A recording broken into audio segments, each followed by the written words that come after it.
Hello student, তোমরা যারা ক্যালকাটা ইউনিভার্সিটির আন্ডারে থার্ড সেমিস্টারের ছাত্রছাত্রী আছো এবং তোমাদের ইতিহাস সাবজেক্টে অনার্স আছে, তোমাদের জন্য আজকের ক্লাসটা খুবই গুরুত্বপূর্ণ।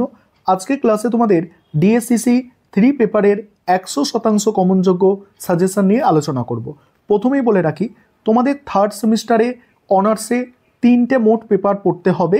2টি ডিএসসিসি পেপার, একটা ডিএসসিসি পেপার 3, আরেকটি ডিএসসিসি পেপার 4 এবং আরও একটি পেপার যেটা হচ্ছে এসইসি 3। এই 3টি পেপার পড়তে হবে এবং আজকের ক্লাসে আমি তোমাদের প্রথম যে পেপার ডিএসসিসি 3, এই পেপারের সিলেবাস হচ্ছে হিস্ট্রি অফ ইন্ডিয়া, 300 থেকে 750 পর্যন্ত তোমাদের পড়তে হচ্ছে এবং এখান থেকে মোস্ট ইম্পর্টেন্ট প্রশ্নগুলো তোমরা দেখে নাও।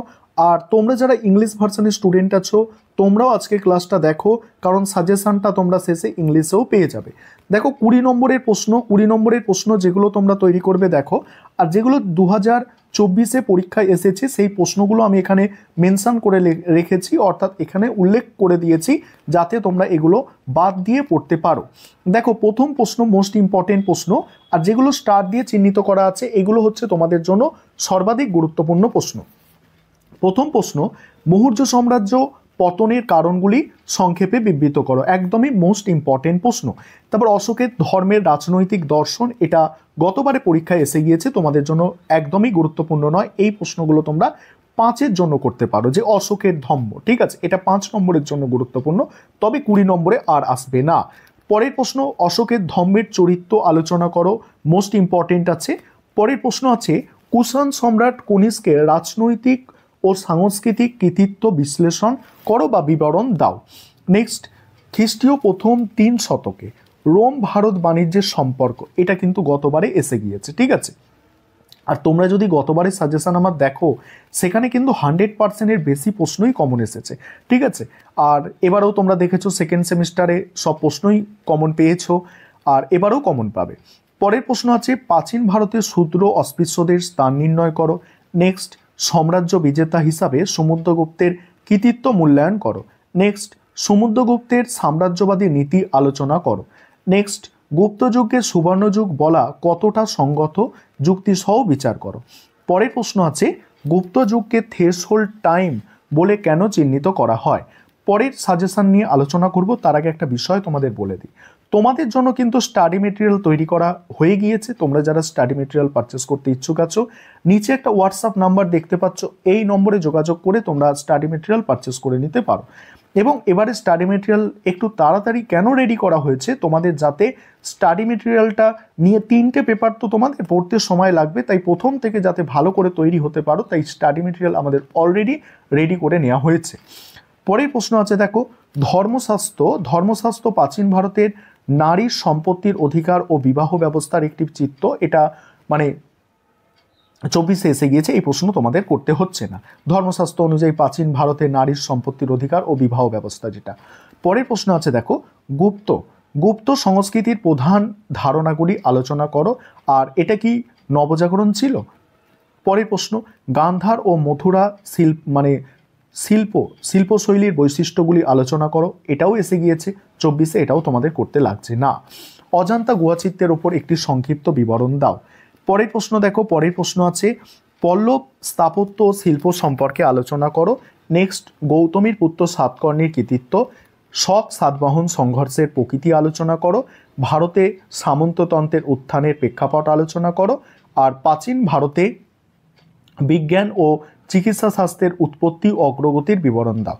দেখো এখানে টোটাল 19টা প্রশ্ন। টোটাল 19টা প্রশ্ন থেকে তোমরা 6টা প্রশ্ন গতবারে কোয়েশ্চেন পেপার থেকে নেওয়া, তাহলে 6টা প্রশ্ন যদি তোমরা এখান থেকে বাদ দাও, ঠিক আছে, তাহলে কত প্রশ্ন থাকছে, 13টা প্রশ্ন। এবং তার মধ্যে কিন্তু তার মধ্যে আমি 10টা প্রশ্ন গুরুত্বপূর্ণ বলে দিয়েছি তোমাদের, এবং যখন তোমাদের পরীক্ষা আসবে তখন লাস্ট মিনিট সাজেশনে আরও প্রশ্ন কিন্তু তোমাদের কমিয়ে দেওয়া হবে। তবে প্রথমে তোমরা যারা দেখছো, তোমরা এখন সিলেবাসটা যত বেশি একটু পড়ে রাখবে তোমাদের পক্ষেই সুবিধা। এক্সট্রা প্রশ্ন সেই কারণে কয়েকটা দেওয়া আছে, দেখো অত্যন্ত গুরুত্বপূর্ণ এক্সট্রা প্রশ্ন যেগুলো, যেমন ভূমি অনুদান ব্যবস্থা ও উৎপাদন সম্পর্কের পরিবর্তন বিশ্লেষণ করো। নেক্সট আছে গুপ্ত পরবর্তী রাজনৈতিক কাঠামো, পল্লব চালুক্য ও বর্ধনদের উদাহরণসহ আলোচনা করো। নেক্সট, শহরের পতন, বাণিজ্য সংকট ও মুদ্রার সমস্যা খ্রিস্টীয় চতুর্থ থেকে সপ্তম শতকে ভারতের মানে খ্রিস্টীয় চতুর্থ থেকে সপ্তম শতকে ভারতে এটা আলোচনা করতে বলা হচ্ছে। আর তান্ত্রিক ধর্মচিন্তার সূচনা আলোচনা করো। এগুলো এক্সট্রা প্রশ্ন আকারে তোমাদের দেয়া হয়েছে। তারপরে 5 নম্বরের প্রশ্ন দেখো। 5 নম্বরের প্রশ্ন, প্রথম প্রশ্ন, প্রাচীন ভারতের দাস ব্যবস্থার প্রচলন নিয়ে মেগাস্থেনিসের বক্তব্য। এই প্রশ্ন আর তোমাদের আসছে না।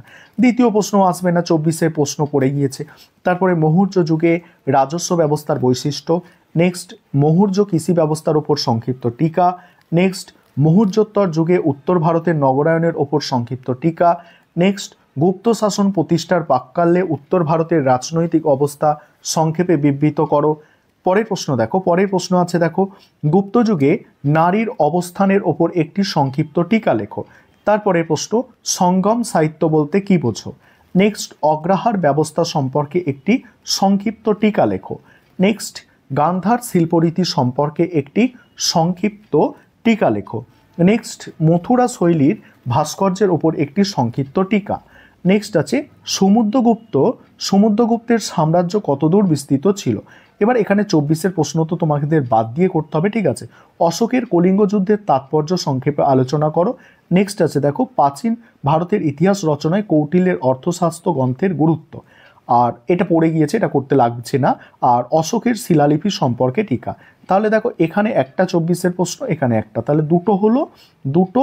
এবং এখানে দেখো এখানে আছে একটা, তিনটে, চারটে, টোটাল 6টা প্রশ্ন থাকে। এখানে 4টে দেওয়া হয়েছে এবং বাকি দুটো প্রশ্ন আমি রাখিনি, কারণ গতবারে যে সাজেশান তৈরি করেছিলাম সেই সাজেশান অনুযায়ী এবারে এটা তৈরি করা হয়েছে, সেই কারণে এক্সট্রা আরও দুটো প্রশ্ন আমি রাখলাম না। তবে এখানে যে 4টে প্রশ্ন আছে ওগুলো 4টে বাদ দিয়ে করবে, তাহলে তোমাদের মানে 5 নম্বরের প্রশ্ন 4টে বাদ দিলে এখান থেকে কটা থাকছে, 11টা আমি মোস্ট ইম্পর্টেন্ট তোমাদের 5 নম্বরের প্রশ্ন দিলাম। এবারে এক্সট্রা কিছু আছে, কুষাণ যুগে মুদ্রার বাণিজ্যের বৈশিষ্ট্য, গুপ্ত যুগের মুদ্রা ব্যবস্থা, তান্ত্রিক ধর্মধারার প্রারম্ভিক বৈশিষ্ট্য। নেক্সট হচ্ছে সামন্ততান্ত্রিক সম্পর্ক বলতে কি বোঝো। এগুলো এক্সট্রা প্রশ্ন আমি 4টে এখানে দিয়েছি 5 নম্বরের জন্য।